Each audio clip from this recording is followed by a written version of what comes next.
भगवान गए हैं चारों भाइयों के साथ। ये नहीं कहे हैं अपनी बिटिया विदा करिए, हमें देर हो रही है, जल्दी जाना है। बड़े नम्र से नम्रता पूर्वक विनम्र हाथ जोड़कर बोले कि हमें पता नहीं है कि क्या होती है विदाई। बाबूजी ने कहा कि जल्दी से जाओ, विदा होके आओ। क्या कहा? विदा हो न पितु यहाँ पधार। कहा बाबूजी ने ना यहाँ विदा होने के लिए भेजा है। मैया विदा कहते हुआ जाता है, कर दीजिए। माने उनको बड़े विदा होने के लिए बाबूजी ने भेजा है, आगे आप जानिए। इतना कह के खड़े हो गए। माताओं ने गोद में ले लिया, चूमने लगी। और यह सुनते ही रानी का कलेजा फट गया, जबकि हर महिला विदा होके आती है, ध्यान रखना। लेकिन आज सुने ना भैया, एकदम से दामाद को देख करके आंखें भर आएंगी। इधर उपटन लग रहा है, सारी प्रक्रिया हो रही है। इधर सीता मैया को गोदी में भींच के बैठा लिया। कहा बेटी, तो वो दिन आ गया बेटा जब आपको ससुराल जाना है। मेरी लाडो, जब मैं ससुराल आ रही थी ना, तो हमारी माँ ने हमें कुछ बातें बताई थी। वही बात मैं आपको बताऊंगा, आप इसका पालन करिएगा। एक बात समझ लीजिए सीधी सीधी, चाहे वो अमीर हो, चाहे वो गरीब हो, चाहे वो टाटा बिरला अंबानी रानी हो, बेटी सबकी लिए प्राण होती है। और बेटी अपने दुनिया में सबसे, अगर किसी की नजदीकी है, सबकी शुभेच्छु है, सबसे बड़ा मित्र है, सबसे बड़ा सखा है, उस रिश्ते को नाम नहीं दे सकता मैं। ये व्यासपीठ भी आज असमर्थ है। वो है बेटी और बाप। बेटी और बाप का जो रिश्ता होता है ना, वो ग्रंथों ने भी गाने से मना कर दिया। यह तो लगता है जैसे घंटी बज रही है, कोयल की तरह कूकती है। बाप इसे देखता है, उसका मन प्रसन्न हो जाता है। क्योंकि बाप की ही आंखें अपने बेटी को तिल तिल बढ़ते हुए देखती है, क्योंकि उसको तैयारी करनी है उसे विदा करने की। ये उसके दिमाग में हमेशा चलता रहता है। हमारे कुकृतियों से यहां सब ब्रज भूमि के लोग बैठे हैं। आप जाके पश्चिम में देख लीजिए, मॉडर्न के नाम पर इतनी पीठ में बच्चियां मारी गई कि अब वहां बच्चों की शादी नहीं हो रही।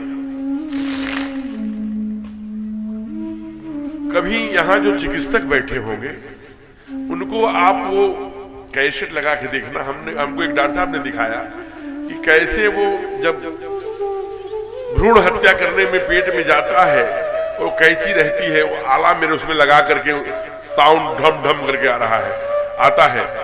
जब उसकी खोपड़ी वो दबाता, कड़ाक से बोलती है, जैसे बेटी उस हथियार से भागती हो और ये कहती हो, मम्मी मुझे क्यों मार रही हो? मैंने आपका क्या बिगाड़ा है? केवल बेटी हूं इसलिए मार रही हो? एक बात मैं बता दूं आपको, मैंने एक दिन यहाँ हाथ खड़ा कराया था कि वो बाबू हाथ खड़ा करें जो अपने बेडरूम में जाने से पहले 5 मिनट ही माता पिता के बेडरूम में जाकर उनका चरण दबा करके ही सोते हैं। एक हाथ नहीं खड़ा हुआ था। अपवाद के रूप में एक हाथ खड़ा हुआ तो दूसरे ने उसे कहा, नीचे कर, झूठ बोलता है। उनके घर में पल रही है, पूरा सर्वेक्षण करके देख लेना। मैं आपसे इस मंच से कह रहा हूं, अगर बेटी बुढ़ापे का सहारा नहीं बनी तो बेटा की गारंटी आप करिए, मैं नहीं करता। बेटी बूढ़ी हो जाए महाराज, अगर मैके में फोन करती है तो पहला प्रश्न पूछती है, भैया पापा कैसे हैं, बाबूजी कैसे हैं? पहला प्रश्न, क्योंकि पिता की फ्रेंड होती है। आप देखना, कहीं से बाबूजी आए और मैया लड़ने लगी तो माँ, बेटी कहती है कि माँ अभी तो आए, चाय भी नहीं दिया, कर लड़ने बैठ गई। हमेशा बेटी माँ से पिता के तरफ से ही विषय रखती है, लड़ती है, झगड़ती है, क्योंकि वो पिता की फ्रेंड हो। धीरे धीरे धीरे धीरे धीरे धीरे जब बड़ी होने लगती है तो घर वालों को जितना चिंता नहीं होती महाराज, उतना पड़ोस वालों को चिंता होना शुरू। हे भगवान, ये खत्म हो गया, इसके पास पैसे नहीं है, भीख मांग रहा है, बताओ जवान लड़की बड़ी है, ये कब शादी करेगा? अरे भाई वो बाप है, आपसे ज्यादा चिंता है, लेकिन पड़ोसियों को ज्यादा हो जाती है। अब बेटी पड़ोसी के ताने, चाचा ताऊ के घर में सबकी ताने सुनती है। वो भगवान से कहती है, भगवान हमारे बाबूजी माई सब घर में एक ही पंचायत है कि कब शादी कब शादी कब शादी। अंत में माँ रहने नहीं देती, माँ भेजती है बाप को, जाओ जल्दी लड़का देख के आओ। बाप जाता है 2 दिन 3 दिन 1 दिन में लौट के आता है। आंगन में, ओसार में, घर में अभी बैठने नहीं पाता हो, तब तक मैया पूछती है क्यों, कहीं बात बनी? बाप कहता नहीं, कहीं नहीं बनी।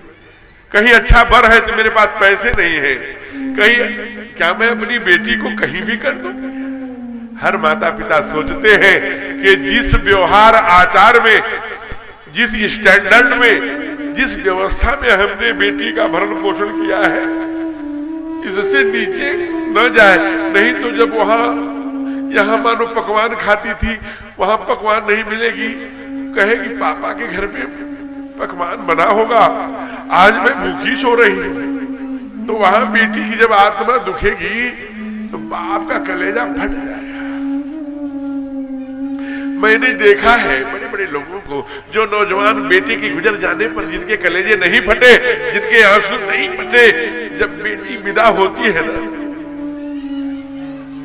कई बार देखा है कि माँ विधवा हो गई है, बाबूजी नहीं है, बेटी को कहीं से अपने मैके से, कहीं इधर उधर से, कहीं भाइयों से, कहीं किसी से मांग चाह के विवाह करती है अपनी बेटी की। और जब बेटी के साथ फेरे लग जाते हैं तो बाबूजी के फोटो के पास ले जाके खड़ी होती है और हाथ जोड़ के कहती है, देख लो जी, आप रहते तो बहुत अच्छे से करते, हमसे जितना बन पड़ा मैं करती। कई बार बाबूजी रहते हैं, माँ नहीं रहती, तो बाबूजी भी यही कहते हैं कि देखो जी, तुम रहती तो माँ का क्या व्यवहार है मुझे नहीं पता, मैं तो बाप हूँ, जितना बन पड़ा मैंने माँ बाप बनकर पाला, तुम्हारी बेटी आज विदा, आज तुम रहती तो आज गाड़ी तक, डोली तक, पालकी तक बैठाने जाती, अब महिलाओं में मैं कैसे जाऊंगा? ये बाप। कई बार बाप माँ दोनों रहते हैं। जब शादी करके जब निकलती है गाड़ी में जाने के लिए, जब भाई धार मारने जाता है लोटे से, तो बेटी ऐसे पकड़ती है, कहती भैया मैंने अलमारी की चाबी ऊपर रख दिया है, देखना बाबूजी को समय समय पर दवा दे देना, पापा बहुत बीमार रहते हैं, मेरे शादी को लेकर कई जगह से कर्ज किया है, बहुत उनको चिंता बढ़ गई है, थोड़ा बाबूजी का ध्यान रखना। फिर उसकी आंखें बाबूजी को चारों तरफ खोजती हैं, पापा कहीं दिखते नहीं, पापा कहाँ रहते हैं? पापा किसी पर्दे के पीछे फफक फफक के रो रहे हैं। और वह बेटी, मैं क्या बताऊं, कई बार बेटियां ऐसे राक्षसों के घर में चली जाती हैं जहां सास भी, ससुर भी, भसुर भी, पति भी, देव सब संयुक्त संगठन बनाकर उस बिटिया को कहते हैं कि अपने घर से गाड़ी मंगवाओ, फ्लैट दिलवाओ, प्लाट दिलवाओ, पैसे ले आओ, नहीं तो तुम यहां से अटैची उठाओ जाओ। बेटी जानती है कि बाबूजी ने कैसे तिनका तिनका जोड़ करके हमारा विवाह किया है, अगर वो सुनेंगे वो तो जिंदे मर जाएंगे। क्या है बेटी? बेटी सब अहंकार छोड़कर अपनी नाक उन लोगों के जूतों पर रगड़ती है, मुझे मार लो, मुझे पीड़ा दे लो, लेकिन हमारे बाबूजी को मत बताना, वो सुनेंगे तो जिंदा मर जाएंगे। समझ जाते हैं वो क्रूर, ये दुखती हुई नस है इसका बाप। अगर हम लोग ऐसे कहेंगे तभी वो नाक रगड़ती है, जो जो कहते हैं वो करती है। उसी बीच में अगर बाप आ गया, देखिए ये बेटी है, उसी बीच में अगर बाप आ गया ना हो तो झट से वो आंसू पोंछ करके अब बाप को भेष करती है। अरे बाप तो बचपन से देखा है, वो समझ जाता है अपनी बेटी के चेहरे को देख करके कुछ तो गड़बड़ है। बेटा सब ठीक है ना? बेटी बोलती है बाबूजी आज रखना, जिस घर में डोली गई है वहीं से अर्थी आनी चाहिए। बेटा एक बात ध्यान रखना, बहुत सारे कष्ट झेलने पड़ते हैं,